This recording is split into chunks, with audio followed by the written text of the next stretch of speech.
Inflation is falling. That's what the headlines keep saying. So why does your grocery bill still hurt? Why does rent keep climbing? Why does eating at the same restaurant cost more every year? Here's the part almost nobody explains. Inflation slowing down doesn't mean prices are going back down. It usually means they're still rising, just more slowly. And once you understand why, you'll never hear the word inflation the same way again. By the end of this video, you'll understand why prices almost never return to where they were. Even after inflation drops, we'll uncover the hidden forces that quietly keep making everyday life more expensive. From central banks, to corporate pricing, to wages, to the money supply, to one economic rule that affects nearly every dollar you spend. Because the biggest misunderstanding about inflation isn't how it starts. It's why it almost never truly ends. The Great Confusion. In 2022, inflation impossible to ignore. Gas stations changed prices overnight. Eggs doubled. Used cars exploded in value. Families who never worried about grocery bills suddenly had to make difficult choices. News channels displayed inflation numbers every day. 9%, 8%, 7%. Then something changed. The numbers started falling. 5%, 4%, 3%. People expected relief. Instead, milk was still expensive. Rent kept rising. Fast food meals somehow crossed $20. Something didn't make sense.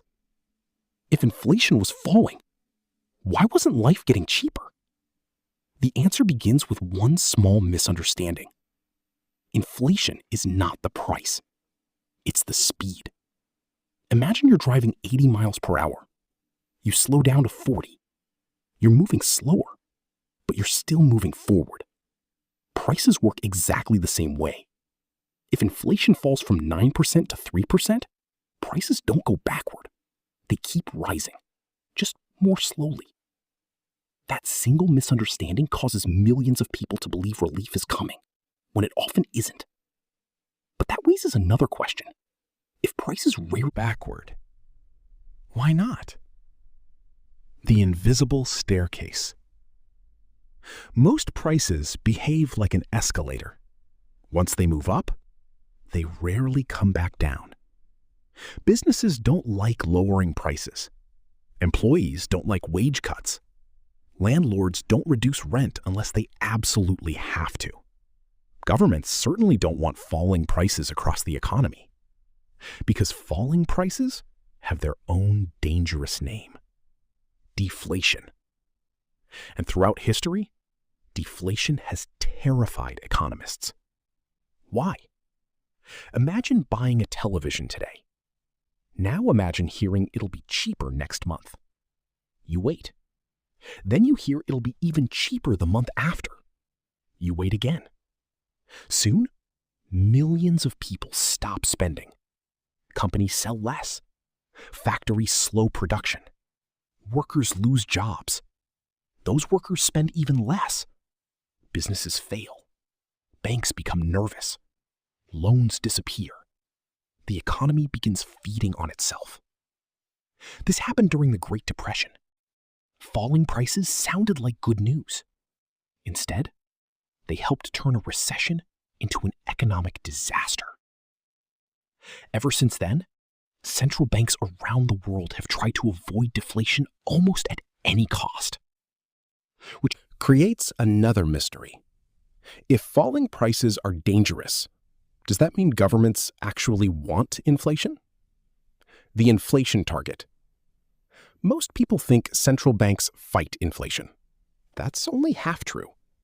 In reality, most major central banks don't aim for zero inflation. They target around 2%. Not because they enjoy higher prices, but because they believe a small amount of inflation keeps money moving. People spend, Businesses invest, workers ask for raises, companies expand, the economy keeps circulating. Think of inflation like blood pressure. Too high, it's dangerous. Too low, that's dangerous too. The goal isn't zero, it's stability. But stability comes with a hidden cost. Every year, even in good economic times, prices quietly drift upward.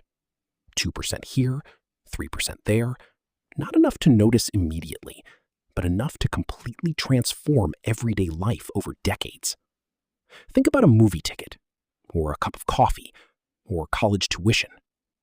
The increases didn't happen overnight. They happened one small step at a time, like climbing stairs without realizing how high you've gone. But inflation alone isn't the whole story. Something else quietly pushes prices even higher: corporate behavior. The price reset. During periods of high inflation, companies Discover something important. Customers expect prices to rise. That changes everything.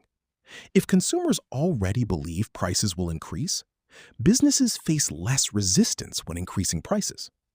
Some companies simply pass along higher costs. Others take the opportunity to increase profits. Economists sometimes call this price resetting. A crisis creates cover.